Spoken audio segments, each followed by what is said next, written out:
What's up, everybody? All right, today's giveaway, MAPS Strong. This was a MAPS workout program we designed with a world's strongest man competitor, Robert Oberst, giant human being, very strong. We put this program together. It's fun, and it's free for one of you viewers. Here's how you can win. Leave a comment in the first 24 hours that we drop this episode. Turn on your notifications and subscribe to this channel. Do all those things. If we like your comment, we'll notify you and you get free access to MAPS Strong, okay? Also, we're running a sale right now on two very popular MAPS workout programs.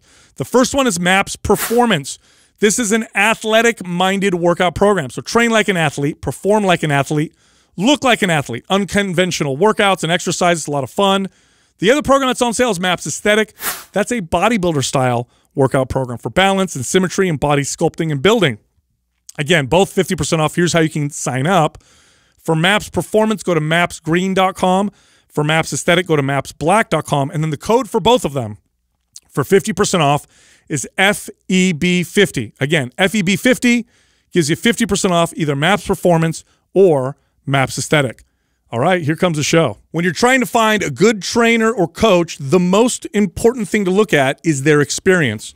Nothing will tell you more about how good the trainer is than that. Ooh, yeah. You know, you're going to piss off a lot of people that value their four-year degree they spent getting their kines degree or their sports medicine degree by saying something like that. Yeah, controversial. Yeah, no, okay, so, okay. Well, I mean, it is to a point because somebody who's gone through 4 years of schooling or more is going to feel like, wait a second, how are you going to say that is less valuable than some kid who has no education who's just getting experience? Well, so first off, I'm not saying that other factors shouldn't be considered. So I think education is important as well. Right. What I'm saying is if the one most important factor is experienced. Yeah, okay. So an experienced, educated, coach or trainer is going to be great. But if you are looking at a educated coach who's got a degree, a master's degree or whatever, and you compare them to a trainer or coach who's got equal amount of time but as experienced training people like you, the experienced person is more likely, this isn't a guarantee, of course, there's crappy people on all sides, but they're more likely to do a better job. And that largely has to do with the fact that when you're coaching, the most important aspect of what makes you successful is not necessarily the information that you know, but rather how you apply it and how you help the person through the process. Like, for example, when you're talking about diet, it's very easy to Google diet, how to lose weight, macros, what has proteins, what has fat, what has carbs, that kind of stuff. But what's hard is to figure out how to modify behaviors, how to be consistent, how to develop a better relationship with food. That comes from experience, and the experience that you get from working with lots of different people is what teaches you that. It doesn't come from learning kind of general, okay, this is pattern recognition. Yes. I mean, a lot of it is really paying attention to how you need to alter and adjust and be able to, appropriately apply a more successful plan, which isn't something you technically are fluid with when you're learning just from books and in isolated kind of environments where, it's in a laboratory setting where this is like how, it is sort of laid out versus somebody that comes in with so many different variables you have to work through. You're almost more of a detective at that point. Well, the science and knowledge is very accessible to everybody now, which is very different than what it was just 20 years ago where, even your client could easily Google whatever it is that they're trying to find out as far as the answer. But where the experience part, and you talk about this a lot, is that's where the wisdom comes in, right? Like, how do you take that, distill that down into something that's practical and applicable to the client, and then how to implement that into their lifestyle? That's practice, right? That's something that you've had to try and probably fail at multiple times before you kind of figure it out.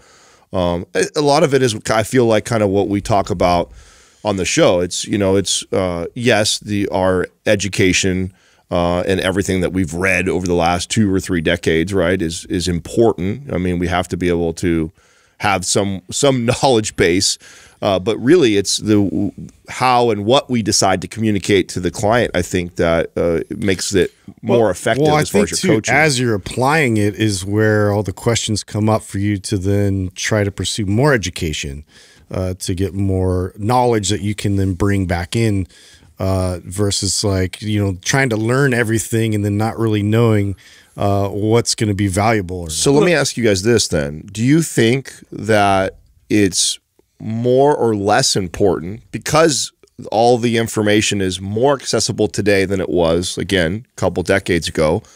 Is it more or less important to have a coach today than it was 2 or 3 decades ago? Oh, I see what you're saying. I think it's always been important. Well, that's obvious because the profession's been around. More or less, I don't know. That's a good question. Because sometimes I think because you know why? Lots of information.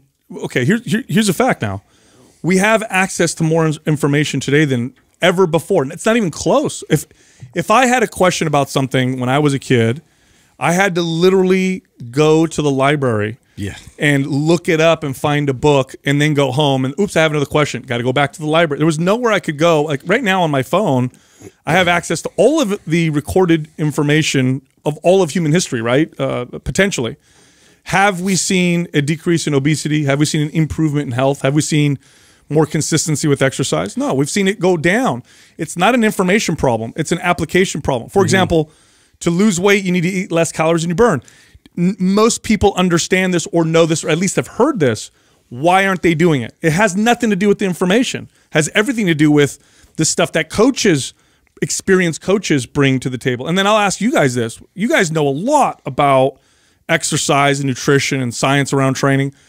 What percentage of all that information would you apply to the average client? Like 1%? You know, I'm not going to take the average person and, you know, there's all this advanced training knowledge on hypertrophy and fat loss and sleep, and I'm going to take like 1% of it and apply it to the individual. It's important, but the experience aspect is the most important thing. Well, you can almost make the case that there's more pathways for the average person today than there was 2 or 3 years ago, which means that it would probably be more necessary to have a guide today to help sift at least. That's what I mean. Because there's so I mean, even we see this even in with studies. Like how often is like one study contradict another study, and there's so much information that's out there that it could probably become overwhelming for the average person and easily led down the wrong path because they think they know, but they don't, right? So you could almost make the case that it's needed. Yeah, there's more. very compelling arguments out there for they'll extract like one piece of science that they'll highlight and then, you know, make it very convincing that this is the only way you need to train and for you know, nutritional pursuits. Like this is the only way you need to eat, and you know, have very good evidence and support with their argument, but it's not the whole picture. Yeah. Okay. So it's no different than this, right? It's no different than the business professor who's teaching at a, you know, esteemed university, who's been teaching business to students for a long time, versus the business person who's opened and, you know, businesses and failed and succeeded. Very similar. Yeah, who's more likely to start a business and succeed and do those things, right? It's going to be the person with the experience. It's not the professor. Does that mean the professor has no value? No, it doesn't. They're very valuable. But when you're picking a coach or a trainer, when you're weighing things out, experience is the most important by far. And look, we trained people for a long time. We were considered among some of the most successful trainers, I guess, in our area, right here in the Bay Area. In our circle of 10 friends. Yeah, that's how we kind of knew of each other. There was like 10 of us. Yeah, but we, you know, we did pretty well. We're 3 of the best 5 that we know. Yeah, dude, we were like top 3. Yeah, out of the 4. No, but serious, you know, all joking aside, so we did pretty well, and we knew and we saw trainers come and go, and we hired trainers to. And now, when you hired a trainer, what was more important for you to look at? Right? Yeah, but so I actually remember learning this lesson. So when I did the same thing. I know what you're gonna say. When I first got into management, I actually went after I've had a PhD work for me. I had plenty of people with their masters, and of course lots of bachelors in science, and so I went after that. Like I would actually go down to the local college and actually look for kids that just came out with their kines or excuse me, or their sports medicine degree, right? And I tried to build a team around like the most educated trainers. And really, I sought after that because I didn't finish my kines degree, and I thought, man, imagine if I could find a bunch of these trainers that are far smarter than I am in the field. Like we're gonna be dominant. And what happened was it difficult, dude. It was really difficult to succeed with this group of trainers that I had that were all really, really smart, because a lot of them failed at the application process later on in my career. And this was, by the way, too, I'm like skipping over years of kind of learning this lesson, you know, over and over. But eventually I came to the conclusion I would rather have somebody with no fitness knowledge that I could teach how to train clients the way that I have learned over years of practicing all this, over having somebody with a master's or even a PhD in the field. Like, that's how much I would rather have a trainer that I could teach. That part didn't, but it took me years of like, oh, this maybe to be this smart guy or this smart girl. Oh, well, keep trying. I don't care how you know, whether you're super educated or not. You're now the best trainers I ever worked with were people who trained for at least 5 years. It would take 5 years for them to really get really good. And you know, here's how you know, right? You ask a trainer a question, and if they have the answer right away and they don't answer with "it depends," then you know they don't have a lot of experience. When you know it's funny because like I remember we interviewed like Joe DeFranco, excellent. I mean, one of the best trainers out there, somebody we all looked up to back in the day. And I remember he first came on the show, and we were interviewing him, and he kept answering with "it depends." And I remember like, oh yeah, of course, because he has a lot of experience working with a lot of different people. You know, Brett Contreras would answer the same way, "it depends." And that's what we hear. So oftentimes, if you don't have the experience, but you have the knowledge or the information, then the answer is, you know, well, this is what the study shows, so here's the answer. Well, I've also found, too, that when I got a lot of, and by the way, too, this is just my own experience. I'm not saying this is the way it is for everybody, but what I had found is the trainers that had this education, when they would come in and they're just starting their profession, they have this education in the field, but they have no experience in the actual field. And sometimes it would get in their way. Yeah, their expectations were different. I should already be crushing. Yeah. Or I know better because this is what the science says, and it's like, well, we're also dealing with behaviors too, right? So there's and then they don't relate to their clients that are coming in, right? They talk down to them, and they use a lot of anatomical terms, and they, you know, unfortunately, they lean hard on that instead of really trying to connect and pull their client in and find out, you know, how to communicate in such a way to move their behaviors in a better direction. Right. When we all start, we're all insecure in a way, right? Like it's new, even for the educated trainer, it's still a new profession. So, and their way of handling their insecurity a lot of time is to double and triple down on the education piece. Well, I'm only saying that because this was like something I struggled through initially, because I did come from, you know, like from a college degree in kinesiology, and I had, you know, this understanding of how everything was going to work out, biomechanics, you know, ergogenic aids. I took all the courses, all the different things, and ran a lab, you know, at school. And so it was a very much a you know, a science sort of an environment where everything was sort of, you know, set up so it's going to be played out, so it's predictive. But then getting into the gym setting, I threw everything out. Like it just did not work out. Now, there is something, though, where if you don't have the education, where you could really get yourself in trouble. You guys remember a couple years ago, I brought up that girl, Brittany Dawn. You remember her? Yeah. Yeah, I do. She's that fitness influencer. She was a fitness influencer. You know, she was selling online programs, right? So she was that term. So she was a fitness influencer, and she had a pretty large following, and she started selling online digital programs and diets that were, you know, quote unquote custom. And what ended up happening was she blew up as far as her growth, and she was selling tons of these. And it got to a place where she definitely was not making custom plans at all. She was doing these cookie cutter type of diets. So I brought her up a couple of years ago because it made the news as a big deal, right? Well, after that, she made this like hard, like religious pivot, you know, then she began like, you know, quoting Bible verses all the time. And she kind of went that angle for her audience, and like stayed away from like the nutrition, obviously, advice, because she got blasted. But guess what just happened? What just came in the news just like a couple weeks ago? What? So the state of Texas is coming after her and suing her because she had people that like had eating disorders and stuff that she was giving these unbelievably low calorie diets.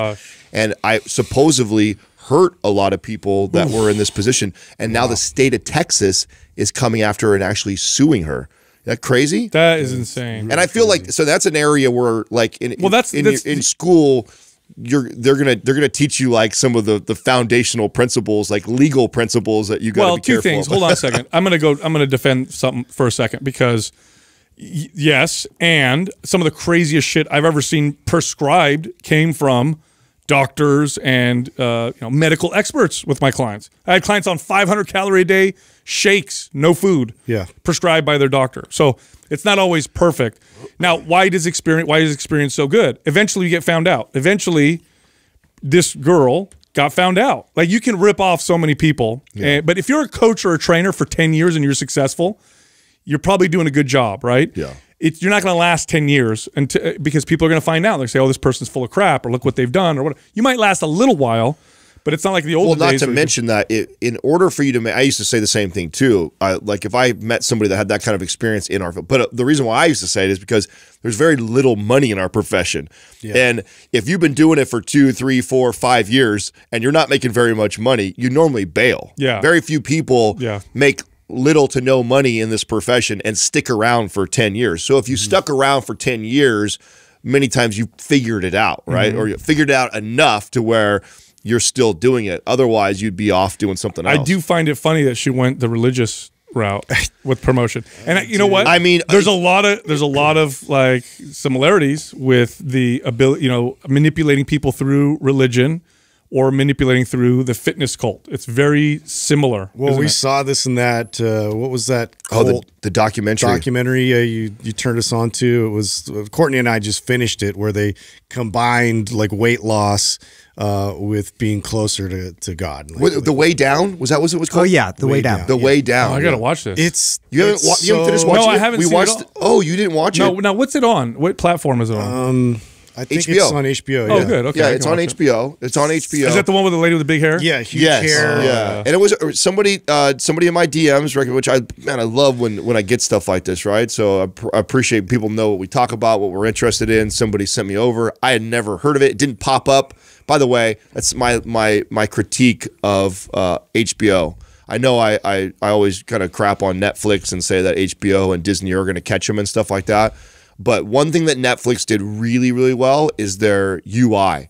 I mean, the recommendations stuff. Yeah. Just the user interface is so user friendly. I mean, it's the way they categorize it and it rotates through stuff. HBO is not good like that. Like this is something that should be kind of recommended. Wouldn't even have been in my sphere otherwise if you hadn't told me. It wasn't. I had to actually I couldn't even find it looking for it. I had to go to the search, put the whole title in, and then I found it. So now in this, what did they do? They combined diet with religion. So it was under that protected, tax-free. Right. So basically, it's like intuitive eating, but like they're praying in between, right? And they're like trying to. It was aggressive fasting. Yeah, aggressive fasting, but making so the spiritual side, which makes sense, but like now they're programming it so it's literally part of the weight loss program and the structure of it. And so people would buy into this, and they have all these services around it, and then they give you all these rigid rules, and it just becomes this thing where it becomes a really rigid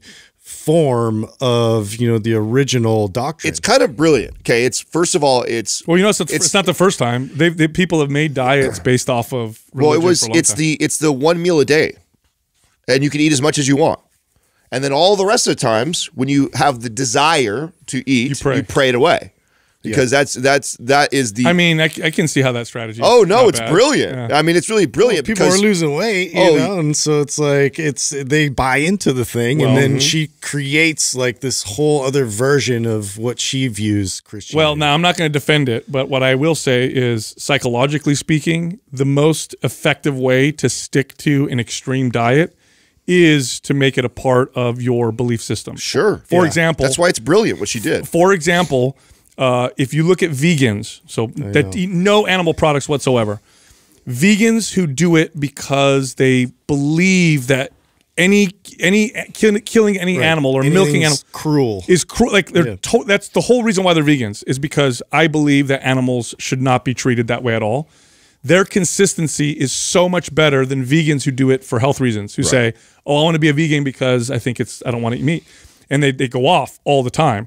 And it's because it's a belief system. The people who's like, no, it's certain animals, even if they're nutrient deficient, they show up with nutrient deficiencies, even if it causes a problem, they'll stick to it because it's a belief system. Yeah. So you tie it to religion, and yeah, you're going to be. And I believe both, you know, Brittany Dawn and this girl we're talking right now. I believe that it starts from a good place. I really do. Like I mean, I believe. I want to believe. Yeah, but then it becomes too much about themselves. Yeah, that's where the narcissism kicks in. Narcissism takes over, and whatever they were promoting is completely distorted by their own ideas that come through. Yeah, I think it starts off as a good. Because think about this. I mean, we haven't. I don't think I've ever told a client to go pray when these happens, but I have told them about trying to becoming present in the moment and realizing that this is a craving that you're battling right now, and be aware of the like where your mental state is, and don't be distracted. And prayer is, I mean, you're being present, right? I mean, it's a form of meditation in a sense, becoming as present as you possibly can. So,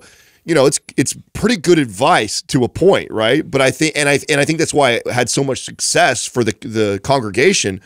But then I think that the narcissism takes over of like, because then she gets celebrated. She starts to get celebrated as, oh, being so amazing, and look at all these people that I'm losing all this weight and change their life. I need and to then start my own church, you know, and then it becomes that, and then you get all these people behind you. I thought you have to watch it. Yeah, it's really fascinating. Why do I have to watch it? It's fascinating Because you'll like it. psychology. I mean, it's a crazy, intriguing story. There is a major twist to it. I just remember the girl. It gets darker and darker.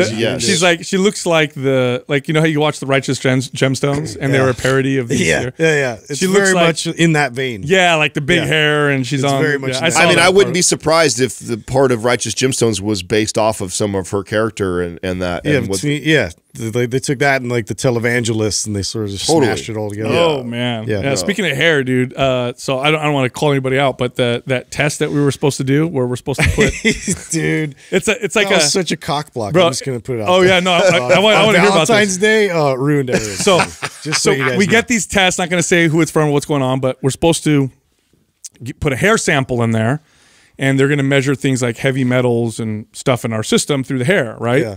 And they want you to cut I'm not going to cut hair off my head for this like. So you get like a patch just missing. And now it says on the test. Well, originally we think it's like a hair sample, Like and one when hair. Yeah, I'm thinking like a hair. That No, you got to pluck. put a chunk of hair. Yeah, they have this little scale. a substantial amount. Yeah, you have like this little. It's like it comes with a little cardboard scale thing, right? That you have to put enough hair to where it tips it the other way, which ends up being like a mound of hair. Yeah. And I was Hair telling doesn't weigh Katrina, a lot. Yeah. who is organizing all this, right, with the company, and you know, she literally drops it on us yesterday and says, "Hey, I need this within 24 hours." I'm like, you literally have 3 hosts that I mean, I'm bald, so I've got I wish I had Options that are much hair. limited. yeah, I'm like, so I got 24 hours to come up with that much hair. Like, you're not going to get it from my head. You're going to get it from somewhere else. Like, and then you want me to take I'm shaved, man. a patch of my beard out, so I've got like this chunk. Like, And then it says on there you can use other body hairs. So like last night I'm over there like trimming my like stomach and chest hair to make it happen. You know? this dude over here has his wife on Valentine's Day shaving his armpit. Oh, that's Bro, she's cutting my armpits. She's just disgusted. I'm like, bro, you're and so I'm not like, getting I'm like, sex come tonight. on, babe. Like, it's not a big deal. You know, it's just hair. and what happened? And then she's like, yeah, it's not. You didn't have no Valentine's sex Just because not, of it? Not Of feeling course not. it. I'm like, motherfucker, dude.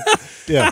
You know what though? Respect though for your dedication to the business. I got to give you that. Hey, you know what I'm saying? Like you just I appreciate that she. too, Valentine's is a good Day sex sport, is some of the but best sex, and you just threw it out the window for this stupid study we got to do. man. Yeah, I've definitely missed out. That's hilarious. Well, Definitely I missed mean, out. we'll see what happens. We'll see if it's accepted because if not, I mean, that's what you're going to get. The next one I'm going to send in is hair from somewhere you don't want. So that's all I'm going to say. Yeah, no, I thought that was pretty. But it's funny. I'm like, in on the heavy metal bathroom. And Jessica's cracking up because it's not like I'm doing an even job. I'm like, it's late. I'm going to bed. I'm like, fuck it. So I got like stripes of hair missing off my body. I'm like, this is hilarious. But I'm always suspicious with tests like this. You know, I'm like, what are they going to find? Like, Yeah, we'll see. Yeah, they gonna clone me? Are yeah. yeah, am I going to see some kid who looks just like me in the future? What the hell? Is that me right there? Anyway, dude, I got to tell you guys something. So I'm in a new stage of fatherhood, right? So my oldest son has a driver's license, right? 16, he's driving now. and the level of worry Oh God. goes up because it's Especially for you. bro. No, well, let me tell you what happened. Is he allowed to drive by? I don't know the rule. Yeah. Isn't it like 18 where like you finally drive by yourself, or is No, it, only by yourself until you're 18. only by? Or So if you don't do passengers. No, Okay. or you have to drive with someone who's 18 or older. So the person in the car with you has to be 18 or older.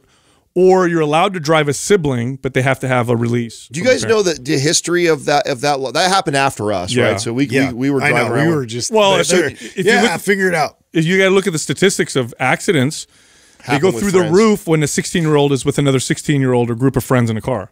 Now let's remember back when we were kids. No, 99.9% of the crazy shit I did. Chicken and Now, yeah, do you know going how much? So off-road. I agree with that. Like, I mean, some of the dumbest things I've done in a car were between 16 and 18 With your friends in with the car. my friends, Almost either never in the by car 100%. or racing another car, like doing Yes. shit like that. So, do we have any idea on how has it impacted? Has Yeah, this it did made reduce. Oh, it did. Yeah, it did reduce I would imagine it would, accidents and deaths and stuff like that. And it makes sense. I mean, I honestly, just not to go off topic, I think in the future when self-driving cars are like everywhere, they're going to talk about how crazy it was that we drove these big ass metal machines all the time. It'll we let risked our teenagers lives every drive day. them. Yeah, like our great grandkids will be like, you guys drove yourself and you could crash so at any time. dangerous. This is crazy. But anyway, he's driving and I'm already a little nervous, but I'm like, okay, I remember when I did that, and my son's very, very good. He pays attention. He follows the rules. He's not like I was when I was a kid. I was reckless, right? So I'm like, okay. He goes for the first day. He drove himself to school. Now his school requires he takes the freeway and it's busy or whatever. Of course, first day he drives to school. He's turning out and a car is literally driving on the wrong side of the road. Oh, are you serious? Right at him. Right at him. He swerves and misses the car by a little bit. Then on the way home, the light turns green, and I taught him. I said, when the light turns green, Wait a second. wait a second and look, make sure nobody's running a red light. He did, sure enough, car red. So he gets home, and he's exhausted. He's like so wiped out. It's a war zone out there, Dad. Yeah, and I called him. He's like, it wasn't a good first day, And I'm like, what happened? He tells me about it. And I'm like, well, how do you feel about driving tomorrow? He goes, how do you think? So I'm like, man. I told him, I said, listen, He's gonna drive like an old lady out there. Just, I'm like, listen, I'm like, a little bit of beer will calm me down. No, I'm just kidding. I said, listen, when you're driving, I said, it's a good thing that you pay attention, because the reason why you didn't get hit was because you were paying attention. So I was lucky. defensive driving. I grew up in a very small town, so probably a really good place to, because I can't imagine being a kid in the city like this. It's stressful driving. I mean, to this day, when I go to San Francisco, I get a little stressed out when I drive. There's so many one-way streets and lights are like timed so quick. People walking across the middle of the road, like pedestrians are all over the place. there's a lot of bikes and motorcycles going by you like that. I didn't grow up with that, so I was my parents taught me how to drive when I was 14, and we lived out in the country, right? And I learned how to drive on a stick, and I vividly remember when you're first learning how to drive a stick. Like the clutch and the shifting part is so difficult that I would shift and I'd like look down and I'd be drifting in the other lane, But we're in the You're country, like watching your feet. Yeah. It was just a habit. Like every time I shift, I would do this kind of thing, and then I look back up and I'm like in the other lane, and then I have to go back. But I mean, we live in the country, so there would be no car for we had 20 minutes. We drove stick shift. We had, so in other words, I told my son this too when I was telling him about stick. I was talking to him about it. And he's like, I don't ever see a stick shift car anymore. I said, yeah, but that's what I learned on. Yeah. And I said, you know how fun it was? And I didn't mean it literally, I meant sarcastically. When you have to stop going uphill at a red light and you got stick shift and then you got to take off. I said, you know what that's like? I said, you have to learn how to use the e-brake at first, but then you figure it out how to do the whole thing. But I drove stick shift. The windows were manual. So it's like you push a button, you had to do this thing. There's no rear view camera. Yeah. There's no airbags. Yeah. It's like a death trap. The cars that we drove were death trap. The first car I drove was a Dodge Colt. It was like a 1986. I think, I don't know, it was a piece of crap. Tank. Yeah. And no, it wasn't even. It was like a tin can. And one of the first things I did when I got my license was drive to Santa Cruz. So I'm like, oh, cool, I'm going to go to the boardwalk. Oh, 17, yeah. I'm driving over 17, and I could not go faster than 48 miles an hour because the car was so underpowered. I hit the hill, and I'm like, I had to turn the AC off so that the car could drive. So are you okay? So now are you getting him a car? What's going to be? He's got a car. Oh, he already has a car. His uncle gave him his car. Just straight up gave him a car? Yeah, well, I mean, it's got 170,000 miles on it, but it's a good car. It was was it the IS 300 Lexus, but it's an old one, but it drives good and it's it's maintained.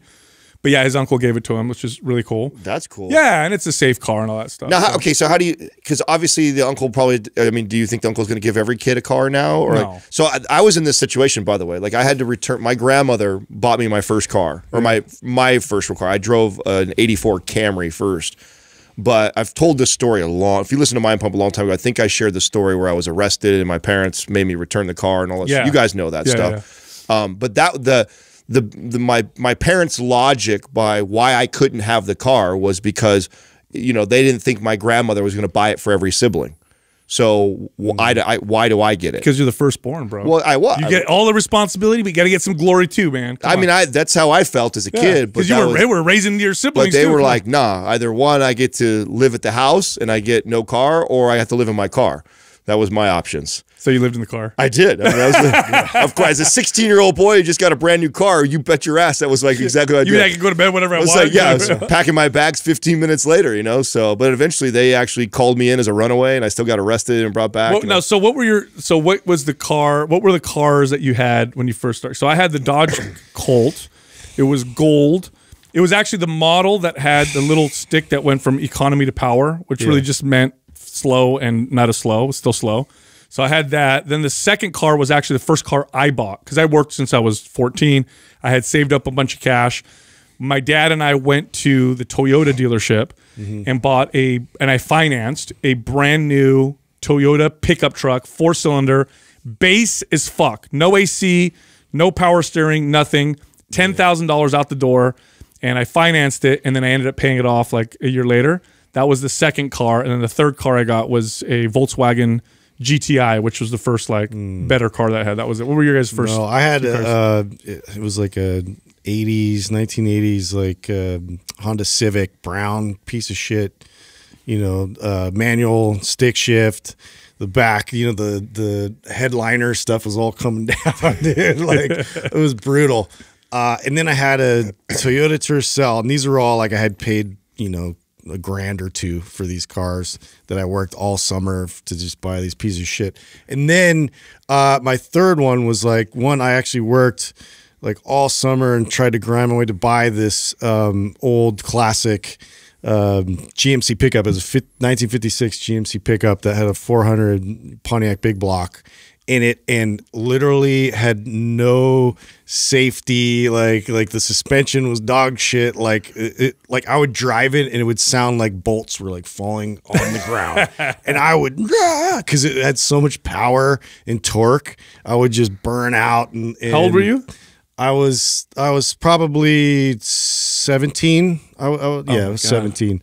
And we're lucky to be here right now, dude. I was racing fools. Like I was like, I would pull over. I didn't have a gas gauge, and so I would like run out of gas like in the middle of intersection, and then just push it. Dude, it was just nuts. I can't believe my parents let me just like go out in public with that thing. It's hilarious, but it was badass. I just looked it up. I thought it was an 84. It was an 87. So 1987. Oh, you're spoiled. Yeah. It's a 1987 Toyota Camry. It was turd brown. So this is like what, 90? This is like 97. Yes, 10 years old. Yeah, so it's a 10-year-old. Yeah, what happened to all the turd brown colors? Right, that was like a thing back then, right? And so this thing. Let me tell you how fucked up this thing was. Okay, so the trunk. My parents had locked the keys in the trunk one time, and so my stepdad drilled the lock. Literally took a drill and drilled it out, so it was like you couldn't lock the trunk anymore and had like a hole in it. Was there a wire? You just pulled it open. Yeah, dude, it was all. You couldn't even open it. You can only open it from the inside, pop it open. Right, that's the only way you can get inside the trunk. The left tail light was broken because someone had backed into a grocery cart. All four tires were different wheels and tires, so none of them matched or had hubcaps on them. The top was completely like sun bleached, when you left the car out forever, so it was completely sun bleached. Had spots on mine too. In the wintertime, somebody accidentally left the windows unrolled, so it had just got soaked with rain inside, so it smelt of mildew. Nice. It was a stick. It would fall out of second gear randomly when you're driving. So you'd be driving, and it would just pop out of second gear. Boom, it'd be in neutral, and you had to shift it back in. This thing was just an absolute piece of shit car. And that's what I started driving. Now, when I had my license, I also used to go to, I've told the story, I used to milk the cows before I would go to school early in the morning, like 4 o'clock in the morning.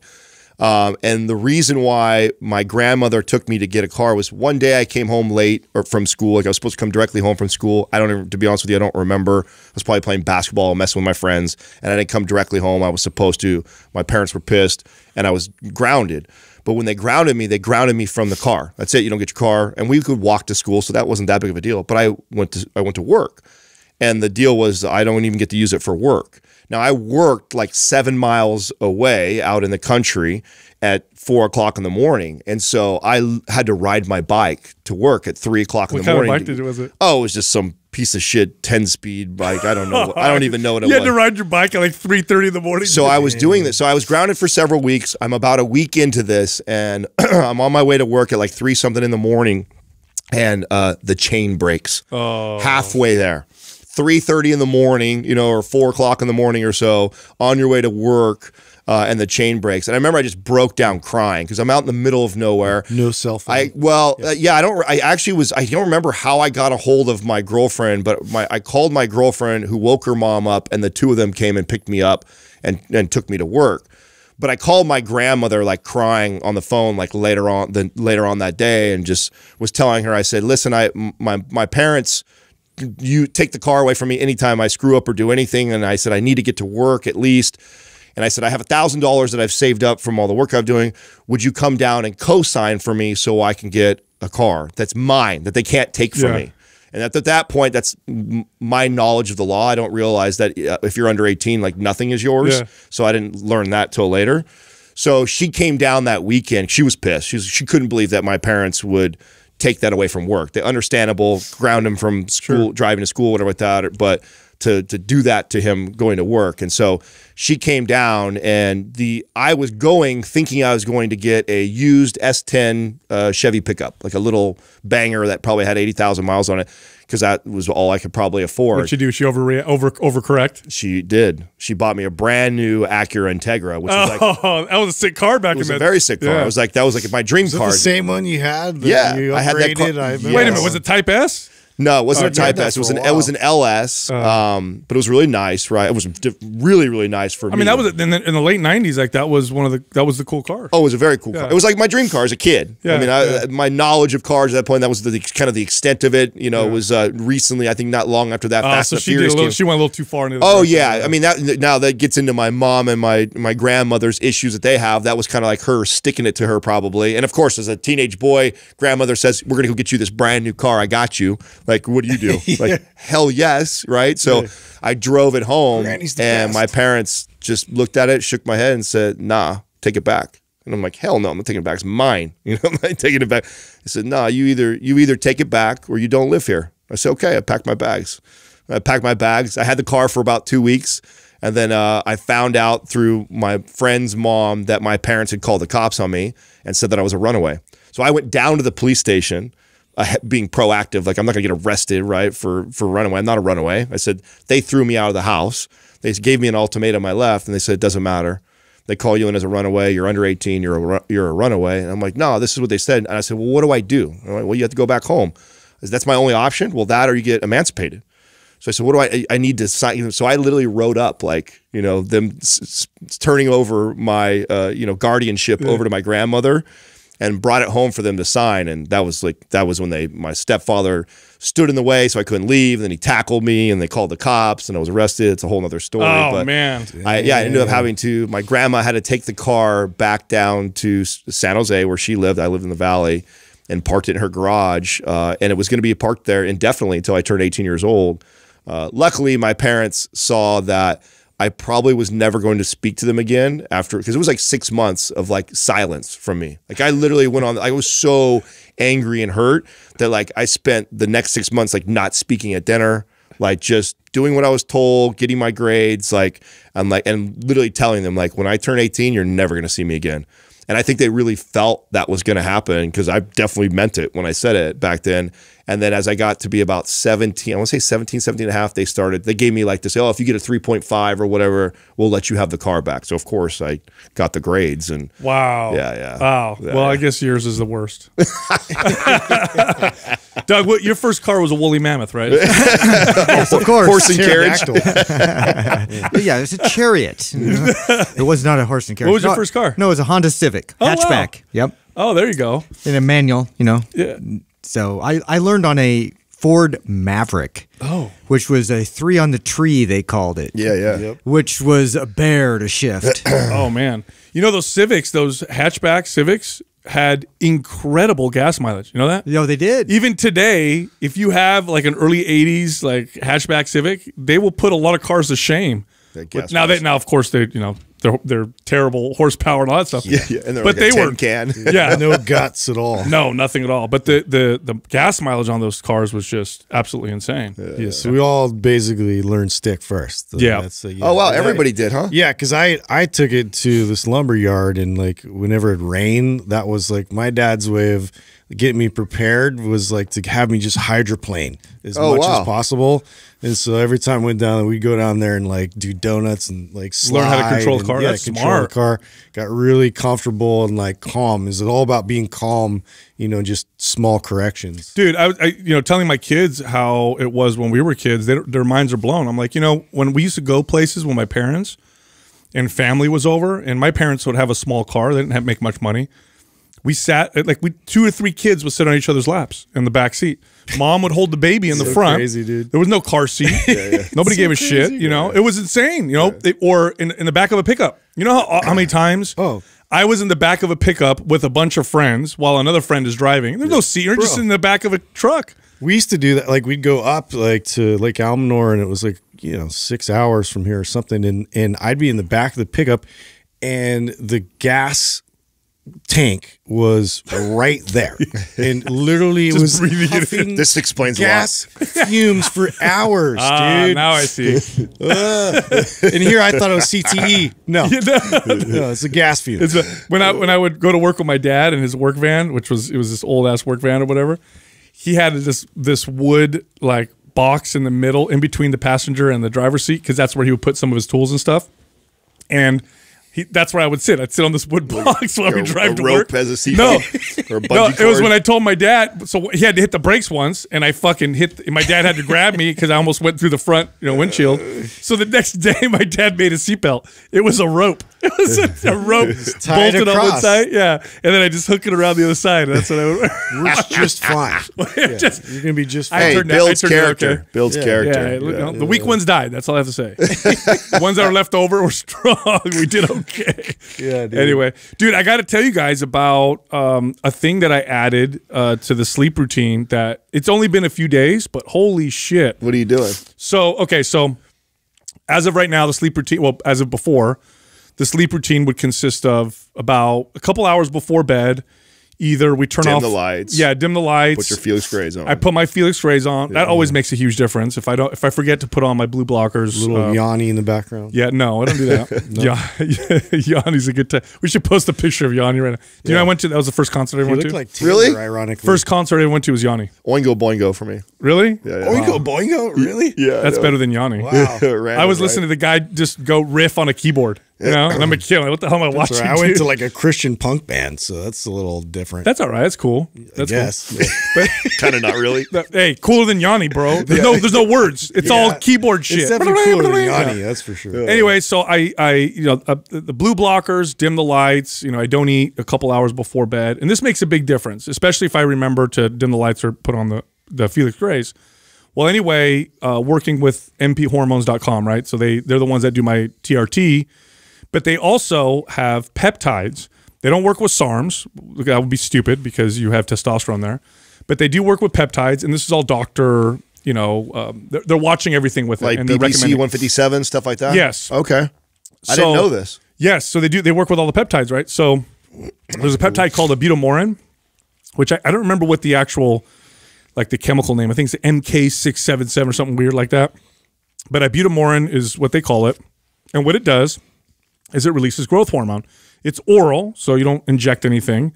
You take it before bed, And then you get this spike of growth hormone that lasts, and it's not growth hormone itself. It just causes your body to release more growth hormone. And it's proven in studies to do so. What? Yeah. And it's, from reading reviews, it is MK677 is the I guess the chemical name or whatever. Sounds like a robot. I know. I always have weird names. But anyway, you take it, you get these results from growth hormone, which could be like better recovery, skin, maybe a little bit of fat loss, muscle building, that kind of stuff.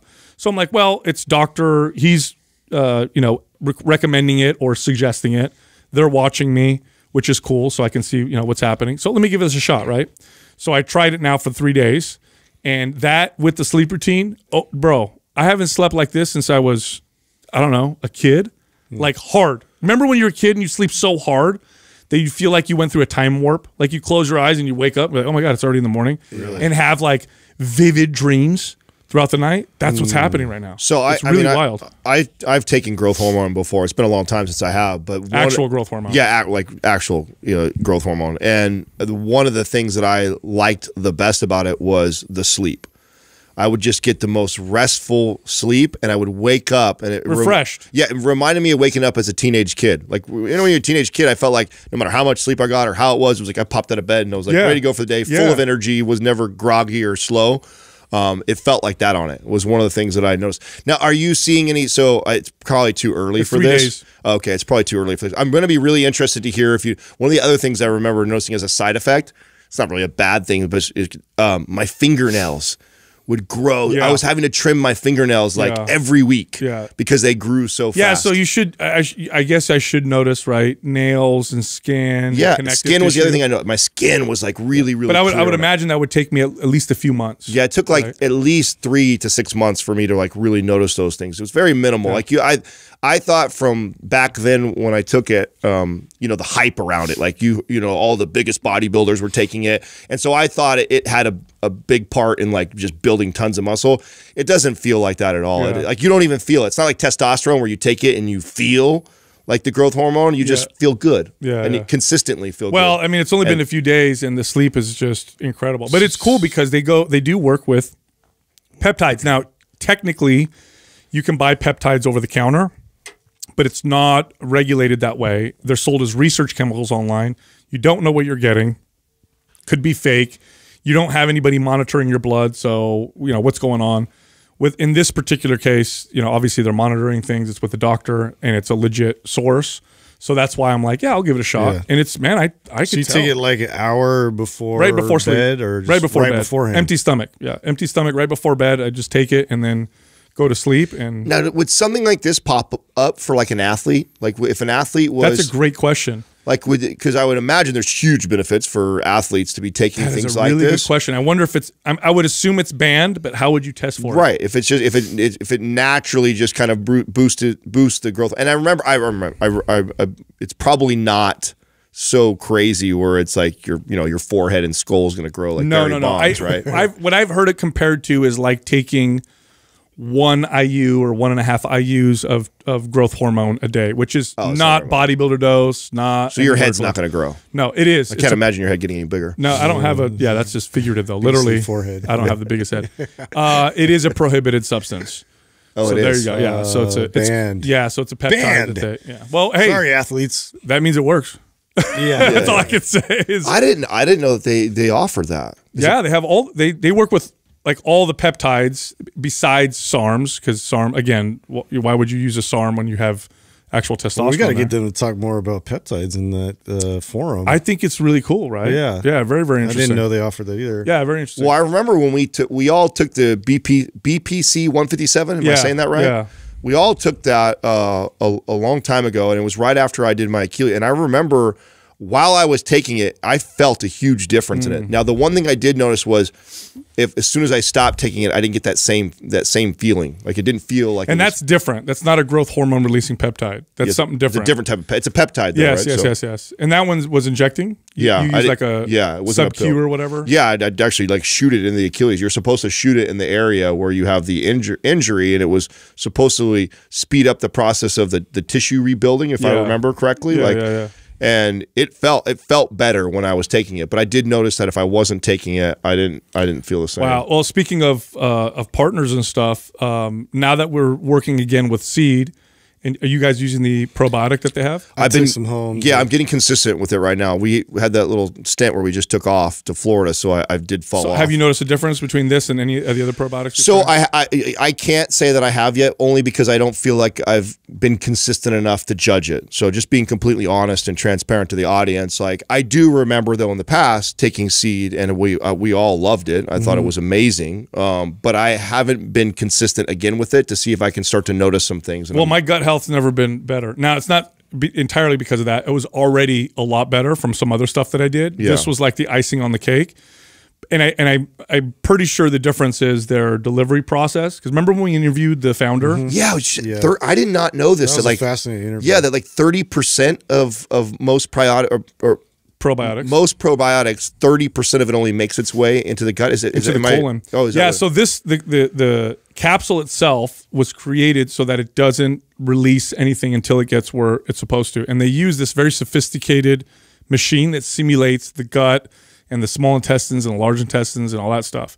And I think that's the big difference, because I use probiotics on and off all the time. Yeah. And this one is totally, and I remember too when we were working with them. Well, I'm definitely dealing with all kinds of issues right now, and it's like feels like it's overgrowth, so I'm gonna have to address that. Oh yeah, you're getting like you got tummy stuff going on? Yeah, it's been really annoying, dude. It's been the past like month. It's really like accelerated. So I gotta with all the good stuff going on in our lives. You're feeling this? What's going on? Yeah, what's happening? Yeah, it's I like to self sabotage. I think it's going too good. You need to get tested for SIBO. Yeah. See what's going on. Yeah. It sounds like Katrina's family would say you're harboring something. Justin harbors everything. What do you mean? Just push it down there. And hope it leaks out. You know, I don't know. You cut them open, man. Come out. Don't trying to cry about it. Don't mess with that. Yeah. Anyway, so I was having a conversation with. So there's a lot of new babies in my family. So obviously Jessica, you know, we had our son 15 or 16 months ago. My cousin Alex just had a daughter a few months ago. My brother just had a baby a year ago. My other cousin Gabriel just had a baby. And so we were all together. I told you guys for my brother's son's baptism. It was really cool. And I'm talking to the wives, and everybody's looking great and everybody's healthy and all that stuff. And, you know, we had this conversation about like how your body is affected through pregnancy and then post-pregnancy and what you deal with. And, you know, I tell you what, it's now standard practice to have physical therapy after surgery or after an injury. I think nobody will argue that after surgery, after an injury, when you heal, physical therapy makes a tremendous difference. We know this, and it's standard practice. Go get surgery, and they will send you to a PT afterwards, right? Yeah, no brainer. What is not standard practice, what needs to be standard practice, is physical therapy postpartum. I agree. Now, as a trainer, I trained lots and lots of women postpartum once they had got clearance, and it was like we were backtracking and fixing a lot of issues because they didn't do anything for you know, however long it took for them to get clearance. Right. And there were lots of correctional things that had to do. This needs to be standard care. Like after having a baby, you need to go to physical therapy. The challenge is, and again, talking with the women, they're like, here's the problem. I have a newborn. I'm not going to a clinic and work. Yeah. Which then, of course, I told them about Luna, and I'm like, they will send a PT to your door. I could see this being such a it makes so much sense. Such a huge market, so underserved and so needed. Right? I didn't even think. I didn't even think about that. That's probably the biggest hurdle when you just had a baby is being. That's why. That makes. Think about the pelvic floor issues that are so common. Your TVA is turned off. Your core stability is fucked. You're in this hunched over position, breastfeeding and trying to do things. So your lower back is just like inflamed all the time. Do you think that? What's your theory on why that isn't a standard practice that we just automatically after? Do you think that's why? Oh, you think so? Yeah, 100%. Because you're not going to have a new mom go even after they get clearance. How long does it typically take? 9 weeks or 6 weeks, something like that, before they can start doing some kinds of activity. I can't remember. 6 weeks, something like that, right? Yeah. Fine, you have a 6-week-old. You're going to go to an appointment with a PT? Yeah, no. With your 6-week-old baby? You're not going to do that. I wonder if that's the reason why. It's got to be because women typically don't seek out exercise or instruction for like a year. When I would get clients, it was like 6 months to a year. it was never 6 weeks. Nobody ever would leave for that long with an appointment unless they were wealthy. What an and they could interesting afford thought. to I do it. wonder if that's going to happen or not. It should, because at least with Luna, because they send the physical therapist to your house, now you have a mother who gets clearance postpartum.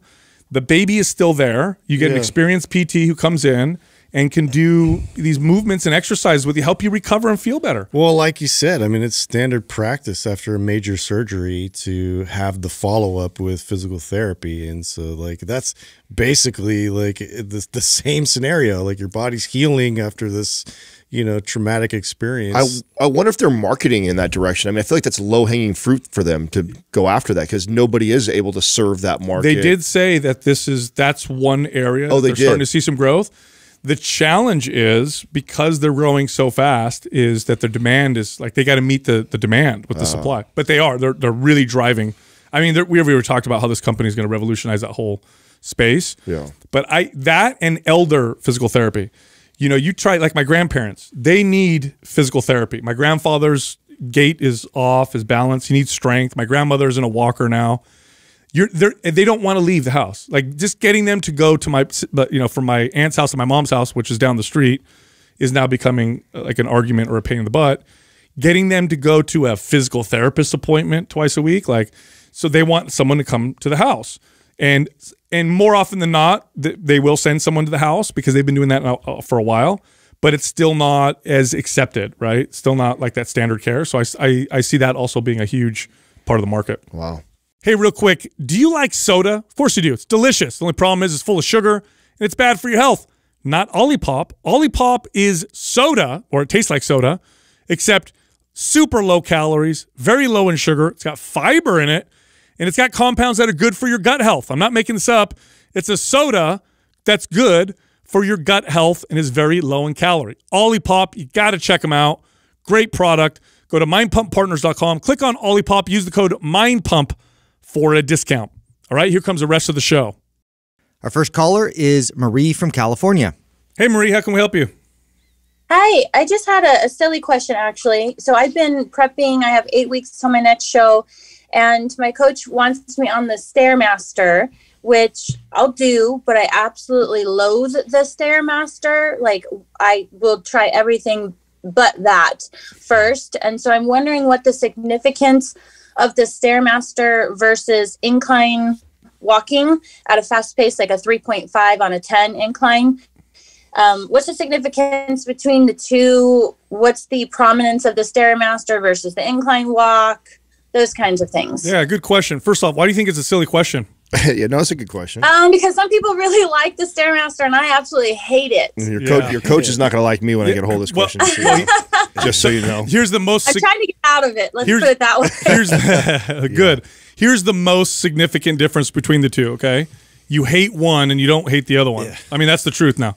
Now, is one going to burn more calories than the other one? Yeah, I mean, Stairmasters tend to burn more calories than walking fast on an uphill. It's not a huge difference. You could easily make up for it with a calorie reduction or maybe a faster pace. Honestly, I don't understand why coaches are so weird about specific cardio applications, and I almost feel like their goal is to make it as miserable as possible. Like, they get off on really hammering people and making them do stuff that they don't want to do. But no, there's not a huge. I mean, you might burn a little more calories, I guess, but it's not such a big difference that it's going to make. Well, I mean, all the difference in the world. She'll burn more if all she does is walk incline most of the time, and she never does Stairmaster. There's value in that because of the novelty of it, right? Just because it is different. So it's not just purely getting your heart rate up. It's a different modality. So the fact that it's new and different, that's part of why you probably hate it, you don't like it, and there is some benefit to that. But that's not what I want to address, because you wrote your question and I can actually see it right now. And there's a part that you left out that your coach is not going to like me addressing right now. But this is also how I made my bones in the space, because so many coaches did this and it just didn't make sense to me. Tell me what he or she had you doing during the bulking phase. Were you doing cardio during the bulking phase? I was. It wasn't as much. It was about 30 minutes, 4 to 5 times a week. Not very intense, and no HIIT. And now I have some HIIT in conjunction with incline walk and or stairs. And so we're not bulking anymore, but But I think one of the reasons why I hate the stairs so much is I exert way more energy, almost like an asthmatic effect. Like I just can't stay on there very long. My endurance on the stairs is miserable compared to the incline walk. I don't know if there's a difference in that. Well, so this is part of the benefits of it though too, right? So you've probably become very adapted to walking incline, that your body's become very efficient at it. Therefore, it's not going to burn as much energy as it would if you were on the Stairmaster. So there's now there's some people that love the Stairmaster. They do it all the time. And then I would tell them to go do the elliptical, the bike, or something else, because they never do that. So the thing that's the thing that's going to bring you the most benefit is the thing that you never do. If you never row, then go row instead. There's there's lots of different cardio modalities that you can do to gain those benefits.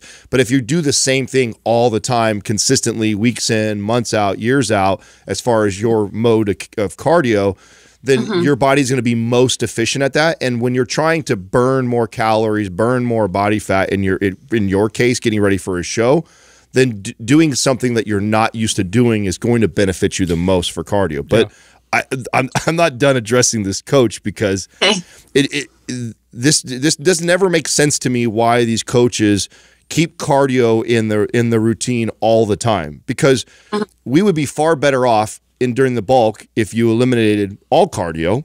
And we would only need to add enough calories, so you could add less calories and get the same benefits bulking. I also would get the benefit of you taking off all cardio, so then when I reintroduce your walking incline that you haven't been doing for the last 3 to 4 months, your body's going to respond again like it's a new stimulus. So it always blew my mind when these coaches during a bulking season would still have their clients doing cardio, even though you're saying 30 minutes 4 to 5 times a week. My female clients were doing that 4 weeks out from a show.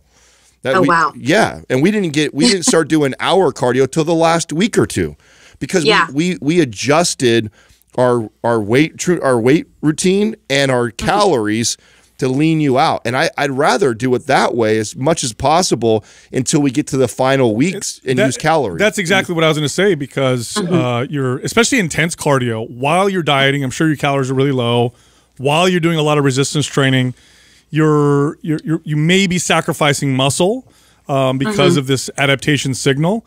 I don't get it. I think, again, I say it's trivial because you can make up for it with caloric restriction or dropping calories a little bit, and or you might even have a faster metabolism by not doing so much intense cardio on top of your intense resistance training, on top of a calorie deficit. That's why I made that comment. I feel like coaches are like, let's see how much we can beat this person up, because I just don't understand it. It's really not a scientific approach. So it's not at all. It's the formula for most of these coaches. This is I did not get into that space with the intent of becoming a coach. I just saw, I had so many people coming up to me and asking for help. And when I would assess what their coaches were telling them, I thought, this is so ridiculous. Like, you have to understand that when you're in a cut, like Sal's saying, you're restricting calories already. And then if you go add intense cardio, the signal you're sending to the body is not one to keep muscle. And that's part of the goal of us bulking together. So if I just bulked you for 2 months or 3 months before we get ready for our stage and get ready for our cut, obviously the goal is to hang on to as much of that muscle you and I worked for building as possible. So that, for me, that means I want to minimize how much intense cardio I do with you. I only want to do it in those last few weeks as a kind of an emergency. Like, okay, we're getting ready. We were almost ready for stage. You're not quite as lean as I want you to. Okay, let's ramp this cardio up, knowing that I'm probably going to lose a little bit of muscle along the way too, because I know I've got you in a calorie deficit and I'm pushing the shit out of your body on cardio. You start doing that 6, 8, 10, 12 weeks out before the show, and of course your body's going to pare down muscle, and you're going to slow down the metabolism, and this is going to be a fucking grind for the last 4 weeks. Yeah. What are your calories at right now before your show? Okay, so right now I'm at 1640. I have 40 grams of fat a day, and then the rest is split between the protein and the carbs. But my last show last year around this time, the coach I was using had me at 600 calories towards the end. So I have a different coach now, working much better with feeding, but I'm kind of freaking out because I'm 8 weeks out and my body's not responding. So yeah. Well, hold on. 8 weeks out, 1,600 calories. You're doing how much cardio and how much resistance training every week? Oh gosh, I love the gym. I'm kind of addicted. I know I've listened to your show before, so I know I should take a little more time off, but it makes me happy to go. So I'm about 5. Sometimes I'll still go that 6th day and just keep it lighter. And it's pretty intense. My leg days are easily 2.5 hours, and I'm lifting very heavy. And I've got 5 kids, so it's taking me a lot longer to get this off my body. And then my shoulder days, maybe an hour and a half, then some cardio. Cardio's 4 to 5 days a week, about 30 minutes each time. And then on top of that, 3 out of those 5 days, I'm doing HIIT with the cardio. Okay. Yeah, wow. What's so hard about this. Sorry, Sal, I'm cutting you off there, but I just want to make the point that no matter what you say or what I say, right now it's like it's too little too late. Yeah. I mean, when we get somebody that like yourself who asks me a question like this and we're in the middle of a cut, you know, a lot of times I normally tell them, like, listen, just ride it out with your coach. They're paying attention to you more than I'm paying attention to every day. But the next time when we get out of the show, there is a much better way for us to approach this prep. Sorry, Sal, for cutting you off. Yeah, no, I was just, look, if you were a family member or a friend of mine, I'd say, if you could just not do this, you stop. And if you want to finish the show, do it. Don't do this again. Okay, you got to use a little bit of logic here. And I say that not because you're not logical, but because I know there's a lot of emotion and energy behind it. So look at this logically, okay? You're lifting weights for hours 5 days a week. Not like a 45-minute workout, but hours and sometimes over 2 hours. You're doing 5 days a week of cardio. On top of that, an additional 3 HIIT workouts. You got 5 kids. You're doing this for a decent period of time. Your calories are 1,600, which tell me you're probably going to be closer to 1,000 by the end of this prep. Does this seem like something that could cause long-term damage to your body and your health, the likes of which you'll be paying the price for years to come? Answer that question yourself. You don't have to give me the answer, but think about that for a second, because what you don't, because I see this all the time, or I've seen this many times. People do this, and then afterwards are like, "Why? I've been trying to reverse diet for 2 years. Why aren't my hormones going back to normal? Why am I gaining weight? What happened to me?" And it's like it's because of what you did. So I'm not trying to scare you, but this is just the truth. Okay, if you looked at all these numbers, all the stuff that I listed out, it's kind of crazy. Well, the truth is, even if you don't do anything long-term metabolic to yourself as far as damage, like even if it's not that, like maybe that doesn't happen right now, but at the very least, you're going to have a hell of a time not allowing the body fat to come on fast when you get out of this, because there's no way you're going to sustain that amount of activity, that low of calorie for the rest of your life. So the rebound effect at the bare minimum that you're going to get from this is going to be a pain in the ass. So that's the part that I'm most concerned about. I mean, Sal brings up a good point too. I mean, this is the type of where we're heading right now could set you up for metabolic damage, but at the bare, I mean, that's less likely. What's more likely to happen is that you're doing 5-6 days of hour of cardio, you're cutting your calories down to 1,200 or less, you're training like crazy, and then you get down to this show weight. Let's say you look awesome, and then you come out of that, and it's like there's no way you're maintaining that. You're going to come, and then when you come back out, boy, is the weight going to come on fast, and it's going to be really tough to speed that metabolism back up. So you're right. Sal's right. If you were a family member of mine or someone very close to me, I would urge you not to do the show where you're currently at, and then let's talk about what it would look like if you were to do this. I think in a healthier way, which would have been, first of all, we would have, before I even let you get in. By the way, when I coach my clients for shows, oftentimes I'd get called or reached out to, and they'd say, "Hey, Adam, I want to do a show in November. Can I hire you to do that?" I said, "That's not how it works. What I'm going to do," and what I would say as a coach, I said, "What I'm going to do is we're going to prep you off season," which I say is the most important part of competing, is the off season. And then when I feel that your metabolism is in a very healthy place, then we'll plan a show from there. because what I don't know is how long is it going to take me to get someone like you up to a healthier place of calories, say 2,500 calories or so a day without putting any body fat on. That could take us a month or two. It could take us 6 months to get there or longer. So a good coach would do that. A good coach wouldn't allow you to pick a show. A good coach would say, let's first get you in a good place, or let me assess where your metabolism is now, because I want you to be able to eat somewhere between 2,300 on the low end, 2,700 on the high end amount of calories with no cardio, just maybe strength training 3-4 times a week, and you not putting on body fat, but being able to maintain. If you're there, then I'm like, okay, we're in a good place right now with no cardio, 2,700 calories a day, training 3 to 4 days a week, maintaining. I have a lot of room now to manipulate calories, to add cardio, to manipulate the intensity in your training, to set you on a nice 8-week to 10-week prep to get you ready for a show. That is the way you want to get ready. And if you're starting prep and you're not in the mid 2,000 calorie wise, you're probably not in a good place to be cutting for a show. Yeah. That's my opinion. Sorry, we all sound so negative. No, that's okay. I was at 2,300 just before the cut, and then that's when we dropped down to 1,640. And so I was there, and with my last show, even though I was at about 600 calories a day close to the show, I never lost my period at all. That's good. It stayed regular. And I've just had my hormone levels checked before starting this last prep, and everything was optimal. Good. I just bringing up testosterone just a tad. So I'm watching my levels, and it seems like my body's okay. Okay. I responded well. I sleep good. I mean, the markers are there, but I did do the cardio when I was at 2,300 calories. Yeah, you shouldn't have been. We would want to be.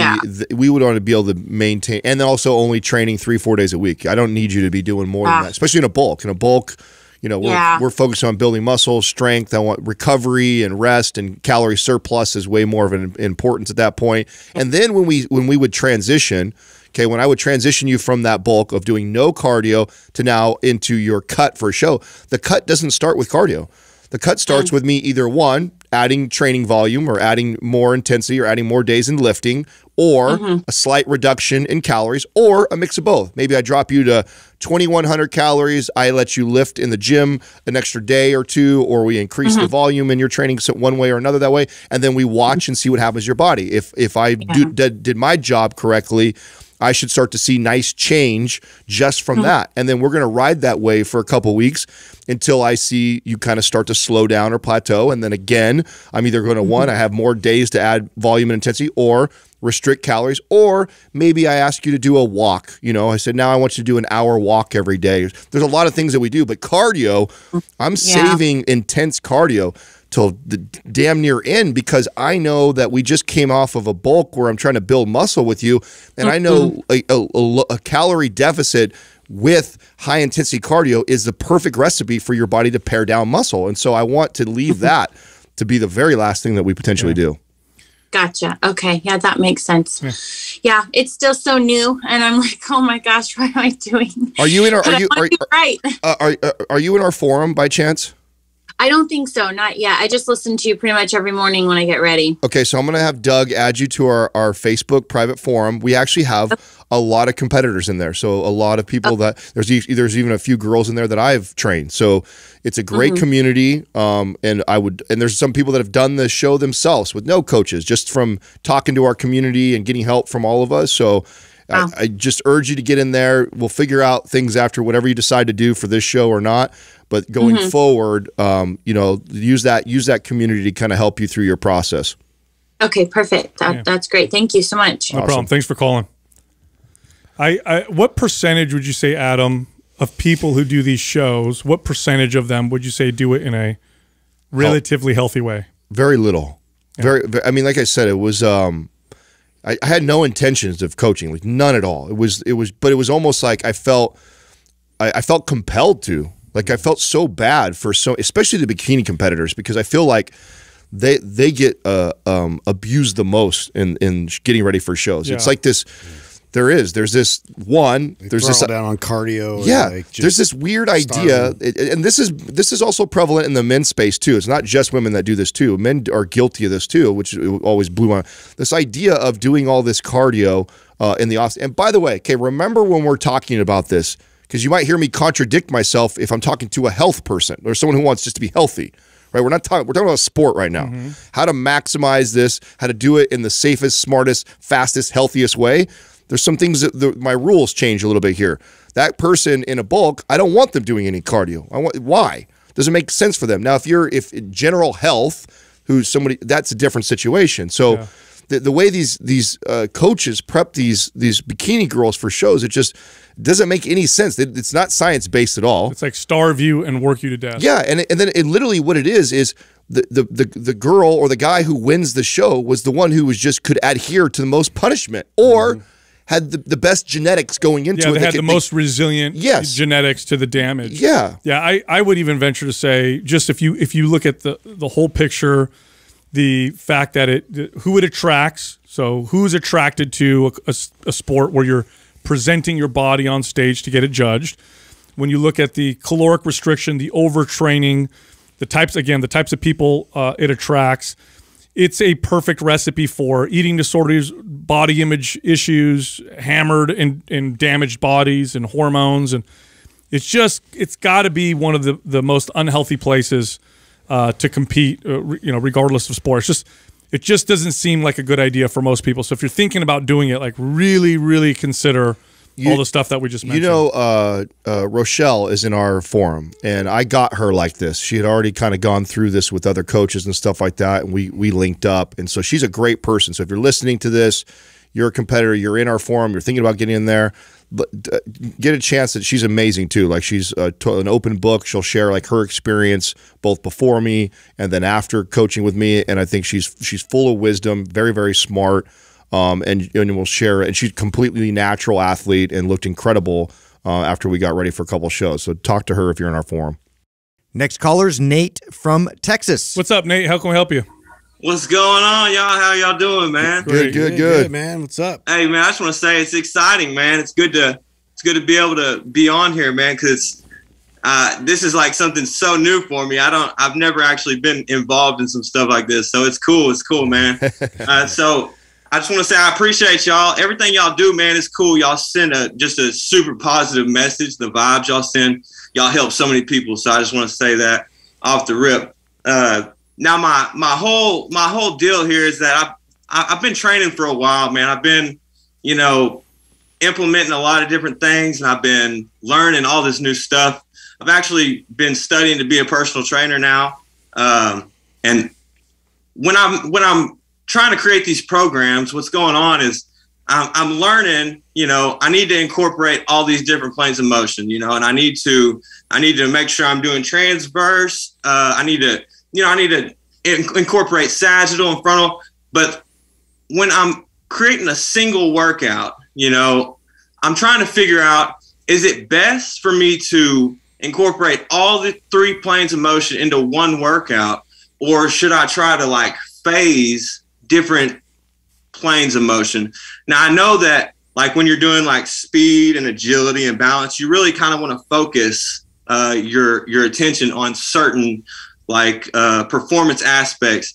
But when I'm doing a single workout, sometimes I get caught in the mode where I want to do all these bench press and all these rows, and I want to do these pull-ups. And, when I feel like for the general public, the best way for the general public would be to kind of incorporate a little bit of everything. But then again, in one single workout, I also feel like it's best to just focus on certain things at one time. So that's really my issue is when I'm creating a single workout, how is it best to incorporate either all 3 planes of motion, or should I be phasing or breaking it up into different segments? Yeah, Nate. Cool question. Welcome to the world of personal training. So here's your answer. They're both right. So it depends. Right. Yeah. So it depends who you're working with, what the goal is, the rep ranges, if you're focusing on strength or speed or what body parts, general health. I mean, both are fine. Both are totally fine. I would look at a little bit more broad. So maybe throughout the week, you definitely want to incorporate all 3 planes of motion in one workout. You don't necessarily have to. I mean, you can do, squats, overhead press, bench press, and rows, in one workout, and then the next workout now you can incorporate something rotational, lateral. So I would look at it more like that, but it depends who I'm working with and what their goals are and how their body's moving. And so this is why it's an almost impossible question to answer. I think the general answer for the general person would be to make sure you incorporate all of them throughout the week, I would say. Yeah. But again, that can change depending on the person I'm working with. With some people, I would do it every workout. And with other people, I would maybe do it a little less if we need to focus more. Like if I'm just focusing on strength, like I got a kid I'm training, we're trying to pack on some muscle and some strength. They're not necessarily playing any sports. Then I'm going to be okay avoiding certain planes of motion when I'm just trying to pack on mass. And then later on, I'm going to start to incorporate more of those planes of motion. It depends on the person. It really does. So there's no clear, I can't give you a straight 100% answer with this one. Yeah. Yeah. And you'll notice, I bet you've gone through like our MAPS performance and like, I don't know if you've gone through. I just haven't had a chance, man. Okay. I've got so much stuff going on. I got kids and everything else. It's just it's kind of tough getting into stuff, but it's more of a personal deal. I want to be able to figure it out, within myself, it's just like y'all say, you're always the worst trainer for yourself, So like, I focus on a lot of stuff myself, but then whenever I'm able to talk to other people, I can give such good advice, but it's so hard to follow it. So I really want to learn more for myself. That way I can show other people. And that's really where I'm at. Yeah. What I was alluding to was we actually had like a devoted section, a phase for multiplanar movement. And that was intentional because of the lack of that focus in a lot of programming, especially when you mentioned, just real strength pursuits where we're trying to reduce it down to just a few exercises that give you the most bang that are usually bilateral loaded and it's in the sagittal plane. And so, it's nice and controlled that way. So we can build a nice base, in terms of strength. But where your mindset is, I think is great because we really do need to consider all those different other functions that the body's capable of. So that way we don't, sort of prune that off to where we're not. Yeah, we don't want to miss it out. Right. So I do think that incorporating a phase specific is, an option, sprinkling them in terms of complementary exercises to the strength phases you could do. So yeah, there really isn't like a very definitive answer to this other than just keep that in mind that there's, these other planes we need to consider and keep that movement happening. Listen, Nate, you've already won half the battle. The fact that you recognize the importance of it and that you're trying to figure out how to program it, you're already ahead of the game. So, and basically saying the same thing that the guys are saying. The reason why no one's giving you this definitive answer is because you could play with this. I mean, that's the fun part about being a trainer is that you recognize the importance of incorporating all the different planes. And so, maybe one client, I decide I'm going to do a phase like Justin was just talking about how we do in performance. Then maybe another client, I'm just going to do a day, right? So maybe I have like what Sal was saying, like a kid who's really focused on being strong, and that is his main goal that he's telling me. But I also recognize the importance of training in different planes with him. So maybe the 2 or 3 of the workouts during the week are very MAPS anabolic strength type of programming, very sagittal plane based, the same kind of planes of motion. And then one day a week, I have a whole day dedicated to all the other planes, and we do some dynamic stuff in there. And so there's a lot of different ways that you can play, or every day I incorporate rotational transverse plane type. So you could do some fun stuff here and play around with it. And it does really, like Sal was saying, depend on the client's goal. Whatever the client's goal is, I want to spend a bulk of my time addressing that adaptation, whatever it may be, whether it be building strength, body fat, sculpting and developing a certain muscle group. That's where the bulk of my programming is. But as, keeping integrity as a trainer and knowing that it's important for overall joint health and longevity, I want to make sure they can train in all planes. I'm going to incorporate it at least somewhat within the program, and how much of that would really depend on how focused they are or how much I think they need that, like, or how much they're potentially lacking it. And you can accomplish this too through mobility drills and ways of doing that without a loaded exercise. Good. Yeah, so good. You can do this as primers. We do this before our workouts even to address certain rotational movements and joint function. So that way we get it to respond better within the workouts. So yeah, there's just a lot of ways you can sort of implement this, not just having to prescribe the entire workout devoted to multiple planes. Nate, do you have MAPS Performance? I don't. I just do haven't now. had a chance. I haven't really had a chance to go through it. But, we're going to send it to you, okay? Yeah, we're going to send it over to you. Bro, I'm going to tell you right now, I'm super appreciative. Like, that's really one of the things I've really been wanting to do is actually run a real program, a good one. Good you know, but that's like, I'm super appreciative. So follow that program, Nate, and then after you go through that, from what we've just talked to you about, I think you'll have a really good idea on how to go from there and incorporate it for your clients. Yeah. There's a lot of different tools in there, and there's a lot of different ways that you can use the tools in there for your future clients. But the one thing I think you should do, and stick to it, follow the program as it's laid out so you can get the full benefits of everything that we did in there.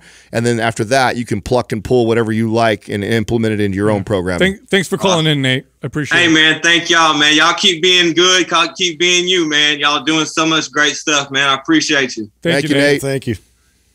I like Nate. Love that dude's energy. I love that guy's energy. Yeah, you know, when it comes to the different planes, what you said, Justin, was I'm so glad you said that. You don't have to do loaded hypertrophy-based exercises in all the planes necessarily. You can do, much of that in the maybe sagittal plane, and then do dynamic mobility stuff in some of the other planes. Well, especially since the point you brought up about, if you had a kid, let's say 25-year-old kid, relatively pretty healthy, good mobility, good decent movement, not dealing with any sort of joint pain, anything, just wants to get big, build some muscle. We're gonna focus on strength in the sagittal plane. 90% of the workout's going to look very MAPS anabolic-esque, but then you can take elements from like performance and mobility days, like Justin, it's a great point. And you just to keep them mobile in different places. Now, I will say, when it comes to building a balanced, symmetrical physique, even just from an aesthetic standpoint, focusing on the different planes is a bit of a hack because it does work all the muscles of the body and does develop a lot of balance. And, aesthetics isn't just how you look when you're stationary. There's aesthetics with how you walk and move, and training in those different planes develops aesthetic movement. So we've all seen the meathead in the gym that if he posed for a picture would look okay, but then you see them moving, something doesn't look right. And oftentimes that comes from just lack of movement ability in different planes. They always train in one particular way. Well, this is the reason why we were all very adamant about the second program being performance. Totally. Right? I mean, in the ideal world, pretty much regardless of your goal, whether it's overall health, fat loss, muscle building. Yeah, I don't care. Doesn't matter what your goal is. The ideal way to follow the programs when we laid them out is anabolic first, performance, and then aesthetic. From there, there's lots of different pathways, and we can get into customizing it. But for the general population, regardless of your goals, we really tried to address all the main things we would want a client to focus on in those three programs. Our next caller is Parth from Massachusetts. What's up, Parth? How can we help you? Hey, guys. First of all, I really want to thank you. I've been listening to Mind Pump for around 2 years now. And earlier, I used to hate doing daily chores like doing the dishes, laundry, or cooking. Now I look forward to them since I always have Mind Pump on. Yeah. So tell your wife you're welcome. Yeah. Are you putting those dishes away right in the dishwasher? That makes a difference. Hopefully. Yeah. So I have two questions, both kind of unrelated to each other. The second question is more topical since we just had Valentine's Day. So my first question is about training volume. Just to give you some background, I used to be overweight in 2019. I read Bigger, Leaner, Stronger and learned about calorie deficit. And then I got down to 10% body fat. Wow. So since last year, I've been really trying to lean bulk. And I have been following the BLS routine since November.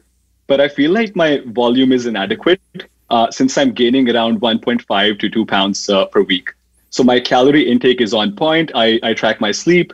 I'm a consistent person in general. So my first question is, how do you really know if you are doing too few exercises or sets or volume? And should I be changing my routine? Ooh, that's a good question. Well, first off, Mike Matthews is a good friend of ours, and he's got good information. So if you're following something that he's recommending, chances are you're doing most things right. Okay, so let's now put that aside for a second. Let me ask you a few questions. You said you're gaining 1.5 to 2 pounds of body fat a week. Are you tracking body fat percentage as well? So I have like an in-body scanner at home, which isn't really accurate, but it sort of helps me identify trends. And so I know my body fat percentage is going up. Okay. Is it I mean, because here's the thing that from just first glance, the pound to 2 pounds a week is not necessarily bad, and the fact that we know that you're going to probably put on a little bit of body fat, is it moving relatively fast compared to where you? I mean, and what you said was perfect too. You're watching trends, right? So that's what matters most is where you were before you on the in-body scan. Where were you before Absolutely. you started the bulk, and then where are you now? Yeah, so close to, so this is again, these are not accurate numbers since it's the machine. So I'm just identifying trends. But basically in August 2020, the machine showed that my body fat percentage was around 10, 11%. And right now I'm at 19%. Okay. And I weigh 195 pounds. Back then when I was at my leanest, I was 157. Oh, okay. Okay. Yeah. So yeah, I mean, the way that I would judge the fat gain, muscle gain, or the way I would correct that is really with my caloric intake. So I would bring the calories down a little bit. You might be in too much of a caloric surplus. Now, in regards to your workouts, are you getting stronger? Are you building good muscle? Do you feel improvements in performance? If the answer to that is yes, then you're okay. Now, if the answer to that is no, then the other questions I would ask are, do you feel excessively sore, fatigued, stiff, or inflamed? If the answer is yes to that, then I'd say you're doing too much volume, not the other way around. Now, if you're not gaining muscle and you're not getting super sore, you're not feeling stiffness, you feel really good, then maybe you can increase some volume in your workouts. But it really depends on those things. Let's talk about the calories a little bit. Where were you in the cut, and then where were you at now calorie wise? So absolutely. So my TDE is around 2,500. When I'm on my lean bulk, I usually eat around 2,900, and when I was cutting, I was eating around 2,200. So those are the numbers, and I'm doing around 0.5 to 0.8 pound of protein per pound. So it's around 155, 156 grams of protein. And I also track my fat and carbs.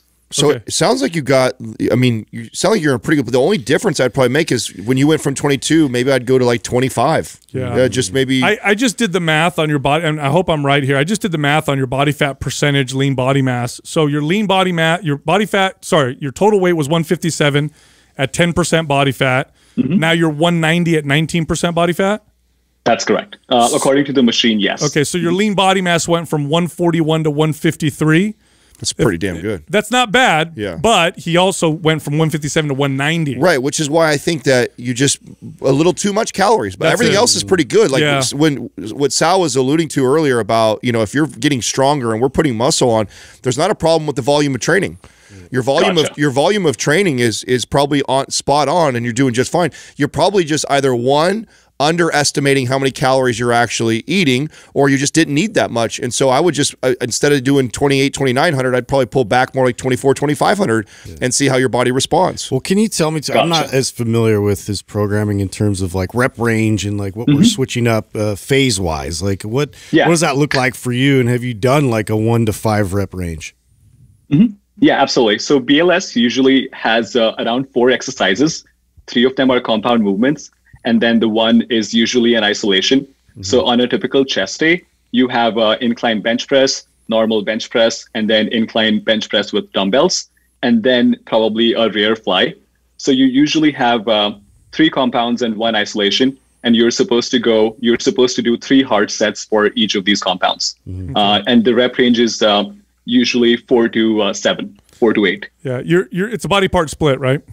Yes. Okay. So it's it's a 4-day routine. I am following the 4-day routine, but it's upper, lower, core. Throw them on performance or aesthetic. Yeah, I was going to say, now how often have you switched that up in terms of, like changing all the acute variables?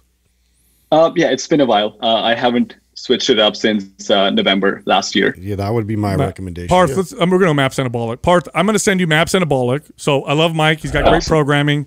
I think we're a little better just because we've trained a lot of provide people. you new stimulus. Yeah, but no, Mike's great. Okay, but Yeah. I'm gonna send you Maps Nothing against Anabolic. Mike. Here's what I want you to do. I want you to go to Maps Anabolic, do 3 foundation. So there's 2 options. There's 2 or 3 foundational workouts a week. I want you to do the 3 foundational workouts a week, and then on every other off day, I want you to do 3 trigger sessions a day.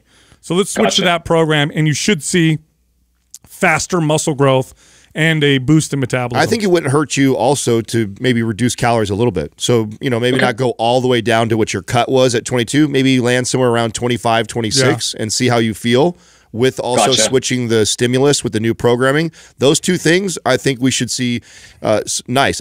Hopefully, if we do a really good job, you actually don't see the scale move too much. You feel like you're getting a little stronger and a little leaner. If we hit you right where we want to calorie-wise, and with the new stimulus, we should kind of see that response. So the other part I want to do so we can keep up with you, because I'm very curious to see how your body responds when we do this, is let's throw you. You're not in our private forum, are you? No. All right, I'm going to have Doug put you in our private forum. So make sure you look for access in the Facebook private, Mind Pump private forum. And then I would just love to get some updates from you. Just tag, anytime you get in the forum and you write anything to make sure that one of us sees it, just make sure you tag us. And then we'll keep an eye on how the programming and everything is going. Yeah, and that's wonderful. That's actually a great segue to my next question. So I actually recently moved in with my girlfriend, and before her, I used to be super laser focused with my tracking calories, like in the last 2.5 months. And so now that we cook and eat together, tracking has actually gotten much harder, even though I still track. So my question is, what are some strategies you would recommend for tracking and staying focused for nutrition, even when you are sharing food with someone who doesn't really track? Well, since you're washing get a new girlfriend. Since you're washing all the dishes, doing all the laundry, and doing all the chores, I would ruin everything. Yeah, I would say, look, I'm doing all the chores. You need to weigh and measure my food. So here's what I do with so Katrina actually used to cook for me, and we'd actually eat relatively normal meals for somebody who was prepping for shows. And I only had to do it one time. It's a little bit of work the first time, but I think this is the easy way to do when you let's say you make so she makes this quinoa pasta dish I love. It reminds me of like lasagna. It's got ground beef or ground turkey we put in it. But what I do is the first time that she preps it, I actually calculate everything that's going in it. Right, because I'm not going to eat that whole pan in one sitting, but I can figure out the total protein in there, the total carbs, the total fat, and the whole dish. And then based off of how many squares I have, did I eat a quarter of it? Did I eat half of it? Did I eat 3/4 of it? I can get a more accurate estimation on a dish that would be really hard for people to track. Where people go wrong is they don't calculate all that up and they just kind of try and guess. They try afterwards. Yeah, they try afterwards to try and figure it out. And that can get really tough to estimate your calories. And then once I've done that one time, I don't know what you guys are like, but, I tend to rotate through the same 10 dinners or so, you know what I'm saying? And once I've got it written down one time, I've got a pretty good estimation on how many calories, how much protein, which are the 2 main things that I'm really paying attention to when I'm tracking.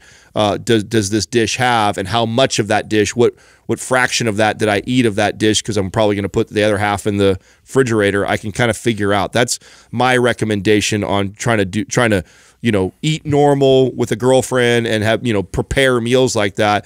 Is it's a little work at the beginning to track and figure out what the total amount is in the dish, but once I got that down, anytime I go another thing I love to do is like a big chili dish, Rich, that's got all kinds of stuff in it. Which would be really hard to figure out if I'm just spooning it in from this big pot. But if I know what the total pot is, I have a better guesstimation on what I'm probably consuming. Does that make sense? Absolutely. No, that's really helpful. Cool. Yeah, and so before we end this conversation, I just have one quick message for your audience. So until 7 months ago, I used to be the guy who would straight away skip to questions and answers, since I felt that that's where I got most value. And boy, I was wrong. Soon enough, I realized what I had been missing out on, and how much fun and info-packed the introductions are. So my advice is, don't be that guy who skips intro. It's like skipping leg day. So that's just my advice to you. I love that advice, Parth. I love that. I love that, bro. Thank you, Parth. Thanks, Parth. See you in the forum, man. Thank you. All right. Yeah, that's. He was on track. You're just eating a little too much. Yeah, no. You know what? Now after we heard the second question, he's probably underestimating what he's eating. Yeah. I mean, and he's happy. He's probably in love. once he gets You know Yeah. how that is. Yeah, but I mean, as far as everything else, I mean, I think he's pretty damn close. I bet you the only thing that's happening is that he probably increased a little more than he needed, and or he was also probably undercalculating what. Isn't Or it usually just like underestimating. dinner is really the big Totally. That's why I use that. That's why I use that example is what we would do, and that's what Katrina and I would do it. It would be a little laborious, the first, like getting it all tracked one time. But you know, there's 2 pounds of meat in here. There's, That's right. Yeah, a pound of pasta or whatever. Yeah, and You it's pay attention to and that it's one meal. Yeah, and then it's easier to estimate. Normally, I would eat half of whatever it is. She normally eats about a quarter. There's normally another quarter and a half that's left over, and I can get an idea of what I just consumed. Yeah, and I just learned something too from this question, and that is that we help people do chores. So if your partner is not doing enough chores, have them listen to Mind Pump. Doing good things. Our next caller is Yinkon from Missouri. What's up, Yankon? How can we help you? Hey guys, first off, I just want to really thank you guys. Appreciate the time to take my call. Basically, let me start off by kind of telling you guys how I got back into I guess just getting more fit. In August of 2021, I decided, I wanted to try to see if I can be a live donor for my brother, kidney donor. So I was trying to talk to him, like ask him like what the process was, and he was saying, no, like don't worry about it. You got a family and kids. So I ended up finding it out myself, and I was trying to take like the preliminary stuff to take the tests. And basically they rejected me because, 5'10", 235. They were like, yeah, you're like obesely overweight. And I was trying to make my case, like, look, I still play volleyball. Like I play sports like on a daily basis and stuff. They're just like, your BMI is like way off the charts. Like you'd have to lose some weight. So that kind of kickstarted everything. And I got down to 195 by November. And then I just kept... I did it again, and they accepted me that time. But long story short, it didn't happen because with it being his second donor, it would have had to be like a blood and antibody match, and we weren't that. But basically, like it really like woke me up because I was like, what am I doing with my life? Because he was like in the hospital like 2-3 times a year with like blood poisoning and stuff, and like I'm just here like in the heartland of America, just like eating just crap food and stuff. And so I was like, I know I lost the weight like horribly. It was like the worst way to do it. And so I was like, I need to find out like, ways to, get myself in a shape better and in healthier ways. And so I found you guys, and basically, I'm currently at 184 right now. I have a couple goals in mind. I feel like they're pretty ambitious for what I want to do, but at the same time, it's like kind of everywhere. For one, I want to be able to dunk a ball, basketball, and I want to be able to get into the 1,000 club. But this last month, we actually just found out we're going to be moving to Malaysia in July. So my wife's got a job there, and I'm going to be able to, be a stay-at-home dad for a little bit, work on some coding stuff. But it's got me like really flustered because I feel like I'm in a really good spot, like in terms of like where, like my journey of fitness. And I'm just like, kind of like, how do you deload, or if that's even, an option, or like, what do I do to kind of prep for that move? And once I get there, like what's something I can do while looking for a gym?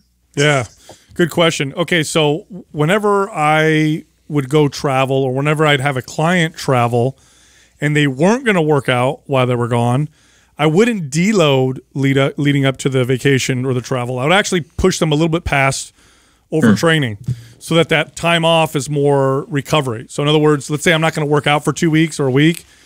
I'm going to train even harder, a little bit more volume leading up to it, so that time off, a lot of it is recovery and recuperating, and it kind of helps balance out that time off. That would be my approach. So I wouldn't deload. Okay. I would work out hard, maybe even harder, leading up to the time off. Now, while you're gone, do you have maps anywhere? I don't. I'm sorry. I should have mentioned. I'm a new listener. I started listening to you guys back in December. Okay, I'll send you Maps Anywhere. It's a workout program. It requires no equipment except for resistance bands. It's an exceptional workout program. It blew up during the pandemic when gyms are locked down, and people loved it so much that now people are incorporating it all the time in the routine. So we're going to send that over to you. It's a great program. Follow that until you find a gym you can work out in. Can we send them anabolic for now though? Because when do you actually leave? Because wouldn't you want them doing like anabolic right now and then switch to anywhere? Yeah. Wait, are you? How long do you have? Oh, you said you're moving in July, so you got some time, right? Yeah. Run anabolic now. Well, either anabolic or something even higher volume leading up to it, like Maps Aesthetic, just to get you, like I said, to that point where you're pushing a little past, and then you have that recovery while you're. How long do you think you're not going to work out for? By the way, I'm hoping not too long because like I kind of go crazy if I don't do anything. Okay. So, I mean, I've kind of like Googled places around, and our first thing is like, we're going to be stuck pretty much like at our workplace for at least a month until we can like buy a car out there. And every gym's like at least 10 minutes away. Got it. PRX. Yeah. I'm gonna send you Maps Anabolic. And lead up to it. And then as soon as you you don't have equipment, do Maps Anywhere. You can literally do it anywhere. So you need no equipment for it. Just get yourself some good resistance bands. You'll be totally set. Awesome. Well, I really appreciate that, guys. Thank you so much. Yeah, no problem. Yeah, did you guys ever do that with clients where they would have time off so you train them a little harder? Oh yeah, totally. The one thing I wanted to address with him that we didn't get a chance to kind of get into was he admittedly said that he lost all that weight, probably the unhealthy way. So I'm assuming that meant a lot of cardio and low calorie. So my concern was just throwing him into like a high volume program again. Yeah, no, I see that. Yeah. So anabolic was the direction I thought we should take him first to build up his metabolism. He's got time before he goes in July. Plus he's got, I mean, he's not going to have that much time off with anywhere. You with that program, literally you can work out in a closet with that program with no equipment. And then the other thing that, here's, I mean, it's a plug for our partner, PRX, like, a lot of people don't know this, but they have this set up to where it's like paying a membership. So obviously if you buy a whole gym setup for your garage that is awesome, like their setup is, it could be pretty expensive to do it all at once. So they offer it to do like a payment plan. So it's like it hits you like a gym membership. So if I understand that moving can be expensive. He may not be working right now, so asking him to spend $10,000 on equipment was probably unrealistic. And then you pay monthly like a membership. But yeah, if you were going to go get a membership at a gym anyways, it's probably not going to be that much more. And now you have it in your house, so you don't have to go anywhere. Yeah, so that's a good way to do it. Plus, they give you a lot of different options for bundles, so that way you just get the essentials you need to keep it going. So, yeah, that's a great option to have. Excellent. Look, if you like our information, head over to mindpumpfree.com and check out our guides. We have guides that can help you with almost any fitness goal. You can also find all of us on social media. So Justin is on Instagram at mindpumpjustin. Adam is on Instagram at mindpumpadam, and you can find me on Twitter at mindpumpsal.